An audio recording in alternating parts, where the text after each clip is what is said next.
Hello बच्चों, आइए देखते हैं। प्रश्न निर्धारित कीजिए कि क्या बिंदु कोष्टक में 1,5, कोष्टक में 2,3 और कोष्टक में -2, -11 संरेखी है।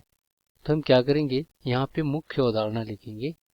मुख्य अवधारणा,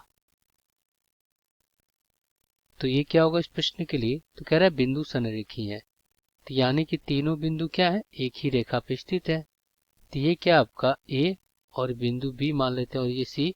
इसका निर्देशांक है x1, y1, इसका निर्देशांक है x2, y2 और इसका निर्देशांक है x3, y3। तो बिंदु संरेखी होते हैं यदि त्रिभुज ए बी सी का क्षेत्रफल 0 हो, यानी कि 1/2 बड़े कोष्टक में x1 और कोष्टक में y2 - y3 और प्लस x2 कोष्टक में y3 - y1 और प्लस x3 कोष्टक में y1 - y2 बराबर हो किसके, 0 के। तब हम क्या करेंगे, दिए गए प्रश्नों को हल कर लेंगे। तो चलिए, यहाँ पे अपने पास जो बिंदु दिए गए हैं इसमें हम क्या करते हैं, यहाँ पे लिखते हैं 1,5 और फिर क्या आपका 2,3 और फिर क्या आपका -2, -11। तो यहाँ पे x1 क्या है 1, x2 कितना है 2 और x3 कितना है, ये है -2।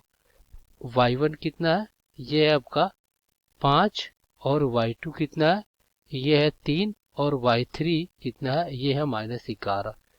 अब हम क्या करेंगे, यहाँ पे रख देंगे। तो यहाँ पे रखेंगे तो देखिए 1/2 भी क्या हो जाएगा, 0 में चला जाएगा। एक्शन क्या है आपका 1 और कोष्टक में y2 - y3। y2 कितना है आपका 3 है और y3 11 है, तो ये प्लस कितना हो गया 11 हो गया। और फिर अपना x3, फिर अपना x2 तो 2 और फिर यहाँ पे क्या हो जाएगा y3 - y1, तो ये हो जाएगा -11 और y1 कितना है 5, तो -5 हो गया। और प्लस यहाँ पे क्या हो जाएगा x3 तो -2 और फिर कोष्टक में क्या हो जाएगा y1 - y3, y1 - y2, तो y1 कितना आपका 5 और y2 कितना है 3, तो ये हो जाएगा -3 और बराबर में आपका 0। ये हो जाएगा आपका 11 3 14, तो 14 करने 14 और फिर यहाँ पे देखिए -16 और 16 दूना 32, तो ये हो जाएगा -32 और यहाँ पे कितना बचेगा 3 बचेगा। यहाँ पे 2 बचेगा, तो -2 दूना का 4 हो गया, बराबर आपका 0। क्या हो जाएगा -36 और 14, तो यहाँ पे आ जाएगा देखिए, यहाँ पे आ जाएगा 14 और -36 बराबर 0। जब इसको घटाएंगे तो -22 और बराबर 0, जो कि ये बराबर नहीं है, ये बराबर नहीं है। तो यहाँ पे कहेंगे अतः, देखिए यहाँ पे कहेंगे अतः यह संरेखी नहीं है। तो आशा करते हैं बच्चों ये प्रश्न आपको समझ में आया होगा। धन्यवाद।